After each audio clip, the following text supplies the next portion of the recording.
राधे राधे। आप सभी का राधे सखे चैनल में स्वागत है।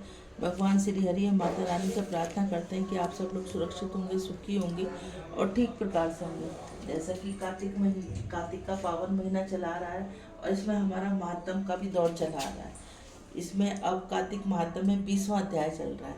क्योंकि 35 अध्याय होते हैं तो हमें एक एक दो फालतू करके चलने पड़ते हैं, इसलिए क्योंकि हमें 26 तारीख तक ये 35 अध्याय पूरे करने होते हैं। इसीलिए श्रीमन नारायण नारायण नारायण, लक्ष्मी नारायण नारायण नारायण, तुलसी नारायण नारायण नारायण, श्रीमन नारायण नारायण नारायण।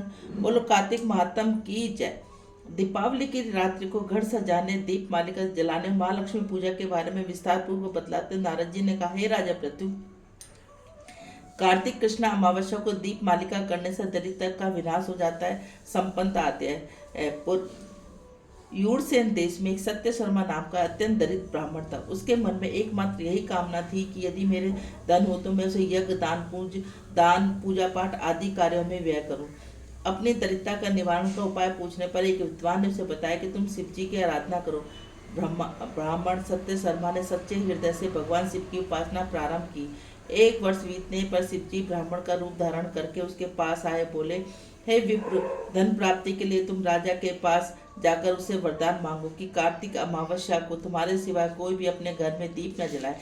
ब्राह्मण ने ऐसे किया तो राजा ने उसकी बात स्वीकार करके कार्तिक कृष्ण चतुर्थी को सारे शहर में ढिंढोरा पिटवा दिया कि अमावस्या को कोई अपने घर में दीपक न जलाए। राजा की आज्ञा मानकर अमावस्या की रात्रि को किसी ने भी दीपक नहीं जलाया। जब रात को लक्ष्मी जी नगर में आई, देखा समस्त नगर अंधेरा में, मगर एक ब्राह्मण का घर खूब सजा हुआ है, दीप मालिका से जगमग हो रहा है। लक्ष्मी जी प्रसन्न होकर उसके घर में प्रवेश करने लगी। लक्ष्मी जी को अपने घर में प्रवेश करते देखकर सत्य शर्मा मार्ग रोककर खड़ा होकर कहने लगा, हे भद्रे, तुम्हारे पति अति कठोर है, तुम अत्यंत चंचल हो, अतः हमारे घर में प्रवेश मत करो। तब लक्ष्मी जी ने उत्तर दिया, भगवान के शयन के समय में आई, इस कारण निश्चय ही तुम्हारे घर में निवास करूंगी। यह सुनकर ब्राह्मण का, यदि आप इस बात से शपथ लो कि मेरी 3 पीढ़ियों तक घर में स्थायी रूप से निवास करोगी, तभी इस घर में प्रवेश कर सकोगी। लक्ष्मी जी ने कहा, यदि तुम विधि पूर्वक मेरा पूजन करते रहोगे तो निश्चय ही मैं तुम्हारे घर में वास करूंगी। यह सुनकर ब्राह्मण ने पूछा, किस विधि से आपका पूजन करूं? आप मुझे पूरा विधान बतलाइए। लक्ष्मी जी ने कहा, ब्राह्मण, प्रतिवर्ष कार्तिक माह की अमावस्या को प्रातःकाल स्नान आदि से निवृत्त होकर देवताओं पितरों का पूजन करो।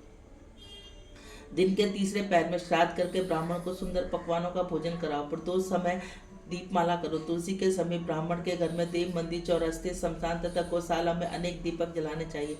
इस दिन बालक, वृद्ध, रोगी के अतिरिक्त कोई भी भोजन न करे। सायकाल शास्त्रिक वाचन पूर्व गणेश जी व कुबेर का पूजन करके संकल्प करो। तत्पश्चात लक्ष्मी का पूजन करो। कहो, कमल के आसन पर स्थित, कमल के फूलों की माला धारण करने वाली, कमल जैसे नेत्र, गंभीर नाभि, स्तन के भार से नम्र सुंदर वस्त्रधारी, देवताओं के हाथियों द्वारा मणियुक्त घड़ों से स्नान करने वाली, हाथ में कमल पुष्प लिए ऐसी लक्ष्मी मेरे घर में निवास करे। सर्वप्रथम लक्ष्मी जी को आसन दो, फिर पाद, अर्ध आचमन, स्नान, वस्त्र, धूप, दीप, नैवेद्य, जल, तांबूल व सुपारी, इन्हीं सब वस्त्रों को अर्पण करके नमस्कार करो। दीप जलाओ और समस्त रात्रि भगवान का कीर्तन करो। इस प्रकार कुबेर तथा लक्ष्मी का पूजन करे हुए ब्राह्मण को भोजन कराने के बाद बंधु बांधवों सहित स्वयं भी भोजन करो।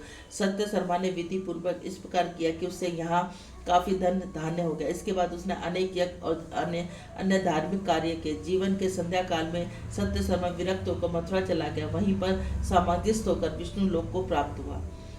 बोलो कार्तिक महात्म की जय। श्रीमन नारायण नारायण नारायण, लक्ष्मी नारायण नारायण नारायण।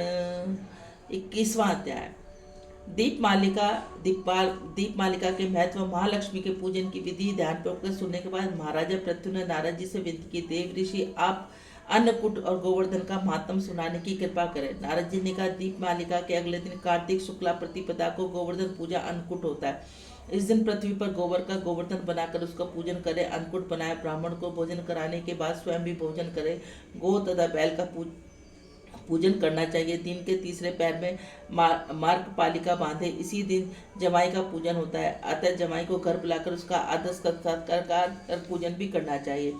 पृथु पूछने लगे, नारद जी सबसे पहले यह पूजन किसने कब किया, कृपया यह भी बताइए। तब नारद जी ने कहा, समुद्र मंथन के समय जब लक्ष्मी जी समुद्र उत्पन्न हुई तब विष्णु भगवान के साथ विवाह हुआ। इसके आनंदित होकर समुद्र ने भगवान की स्तुति की। तब भगवान विष्णु ने कहा, वरदान मांगो। यह सुनकर समुद्र ने कहा, हे भगवान, आप लक्ष्मी सहित मेरे यहाँ निवास करें। तब विष्णु ने कहा, ऐसा ही होगा। भगवान विष्णु लक्ष्मी सहित सागर में सहज सैया पर अवर्तित हो गए। उसी दिन से आज के दिन तक दामाद का पूजन होता है।